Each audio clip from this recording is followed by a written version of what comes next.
আপনাদের বললে আপনারা মানবেন না, কারণ 10-12টা প্রেম করার চাইতে আসলে 2টা কলা বাগান লাগানো ভালো। কলা বাগান থেকে কিছুদিন পরে পরে এমনি বড় বড় ছড়ি পাইরা সার বিট ছাড়া খাওয়ান যাইব, কোনো যত্ন করুন লাগে না।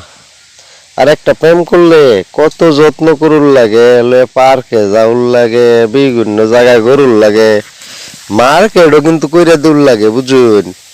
তাইলে এগুলার চাইতে সব চাইতে ভালো হইল কি যে প্রেম টেম করুম না, বাড়ির চতুর্দিকে বাড়ির আগে না বিভিন্ন ধরনের ফসলি আবাদ করব, খালি জায়গা রাখবো না, নিজে ভালো খাবো আর আশেপাশে সকলকে ভালো খাওয়াবো।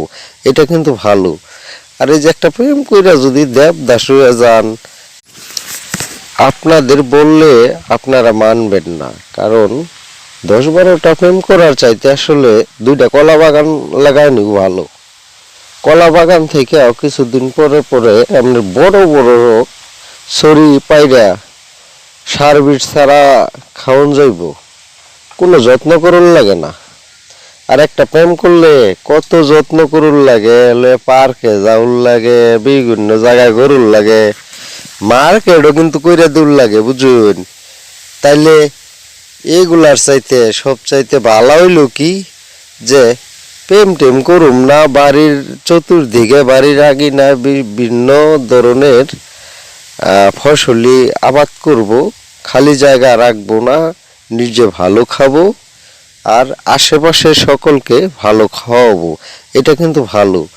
আর এই যে একটা প্রেম কইরা যদি দেবদাস হয়ে যান, আপনাদের বললে আপনারা মানবেন না, কারণ 10-12টা প্রেম করার চাইতে আসলে 2টা কলা বাগান লাগানো ভালো। কলা বাগান থেকে কিছুদিন পরে পরে এমনি বড় বড় ছড়ি পাইরা সার বিট ছাড়া খাওয়ান যাইব, কোনো যত্ন করুন লাগে না। আর একটা প্রেম করলে কত যত্ন করুন লাগে, পার্কে যাউন লাগে, বিভিন্ন জায়গায় গরুর লাগে, মার্কেটও কিন্তু কইরা দূর লাগে, বুঝুন। তাইলে এগুলার চাইতে সব চাইতে ভালো হইল কি যে প্রেম টেম করুম না, বাড়ির চতুর্দিকে বাড়ির আগে না বিভিন্ন ধরনের ফসলি আবাদ করব, খালি জায়গা রাখবো না, নিজে ভালো খাবো আর আশেপাশে সকলকে ভালো খাওয়াবো। এটা কিন্তু ভালো। আর এই যে একটা প্রেম কইরা যদি দেবদাস হয়ে যান,